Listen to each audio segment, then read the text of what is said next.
ಸ್ವಲ್ಪ ಪೇಸ್ಟ್ ಮಾಡ್ಕೊಬರೋಣ ಇದನ್ನ. ಟೊಮೆಟೊ ಒಂಚೂರು ಪೇಸ್ಟ್ ಮಾಡ್ಕೊಳ್ಳೋಣ.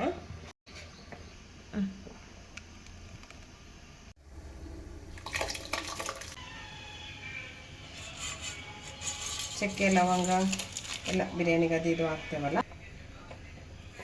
ಸಾಲ್ಟ್ ಮತ್ತೊಂದು ಹೊಸ ಡಿಶ್ ಮಾಡ್ತಾ ಇದ್ದೇನೆ, ನೋಡೋಣ ಹೆಂಗೆ ಬರುತ್ತೆ ಅಂತೇಳಿ. ಬಿರಿಯಾನಿ ಯೂಸ್ ಮಾಡ್ತಿದ್ದೇನೆ ನಾನು ಅಡುಗೆಗೆ. ಈರುಳ್ಳಿ ಹಾಕೊಳ್ಳೋಣ, ಸ್ವಲ್ಪ ಕರಿಬೇವು ಸೊಪ್ಪು ಹಾಕೊಳ್ಳಿ, ಅದು ತಿನ್ನುತ್ತೆ.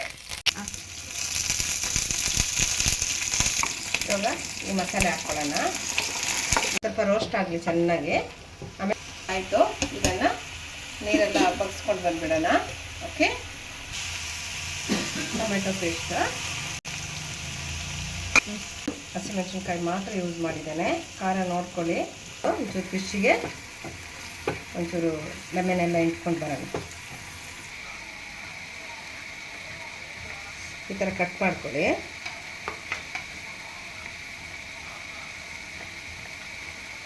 ಓಕೆ, ಸಾಲ್ಟ್, ಲೆಮನ್ನು, ಅರಿಶಿನ ಪುಡಿ. ಇದು ಆಲ್ಮೋಸ್ಟ್ ಆಯ್ತು. ಇದು ಮುಗಿದು ಇದು ಸೈಡಿಗೆ ಇಟ್ಕೊಳ್ಳೋಣ. ಸ್ವಲ್ಪ ಎಣ್ಣೆ ಹಾಕ್ತೇನೆ, ಸ್ವಲ್ಪ ಕರಿಬೇವು ಸೊಪ್ಪು ಹಾಕ್ತೇನೆ. ಇವಾಗ ಫಿಶ್ ಬಿಡೋಣ.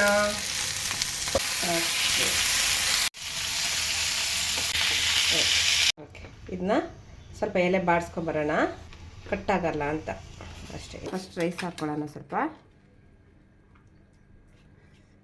ನಂದು ಅನ್ನ ಸ್ವಲ್ಪ ಬೆಂದೋಗಿದೆಲ್ಲ, ಸ್ವಲ್ಪ ಮಸಾಲೆ ಇಟ್ಕೊಳ್ಳಿ ಹಿಂಗೆ. ಓಕೆನಾ? ಆಮೇಲೆ ಈ ಮೀನು ಹಿಂಗೆ ಇಡಬೇಕು.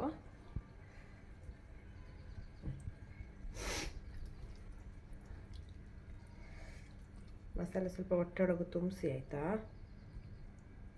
ಓಕೆ, ಹಿಂಗೆ ತುಂಬಿಸಿ.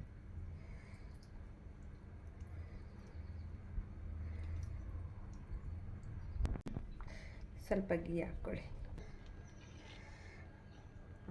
ಸ್ವಲ್ಪ ಈ ಥರ ಕಟ್ಕೊಡಿ, ಆಯಿತಾ? ಕಟ್ಕೊಂಡು ಇನ್ನೊಂದು ನೋಟು ಹಿಂಗೆ ತೊಗೊಳ್ಳಿ ಕೆಳಗೆ. ಸುಮ್ಮನೆ ನಿಮಗೆ ಹೆಂಗಾಗುತ್ತೆ ಹಂಗೆ ಕಟ್ಟಿ. ಒಟ್ಟಿನಲ್ಲಿ ರೈಸ್ ಆ ಕಡೆ ಈ ಕಡೆ ಹೋಗ್ಬಾರ್ದು ಅಷ್ಟೇ, ಇನ್ನೇನಿಲ್ಲ. ಬಿಸಿ ಕುದಿಯೋಕೆ ಇಟ್ಟಿದ್ದೇನೆ ಇಡ್ಲಿ ಪಾತ್ರೆಯಲ್ಲಿ. ಒಂದು ತಟ್ಟೆ ಇಟ್ಕೊಂಡಿದ್ದೇನೆ, ಅದ್ರ ಮೇಲೆ ಮಸಾಲೆ ಹಾಕಿ ಸುತ್ತಿ ಹಿಂಗೆ ಇಟ್ಬಿಡ್ತೇನೆ. ಓಪನ್ ಮಾಡ್ತೇನೆ, ಒಂದು ಓಪನ್ ಮಾಡಿ ತೋರಿಸ್ತೇನೆ ಆಮೇಲೆ. ಬಿಸಿ ಇದೆ, ಬಿಸಿ ಮಾಡೋಣ ಹೇಗೆ ಬಂದಿದೆ ಅಂತ. ಓ,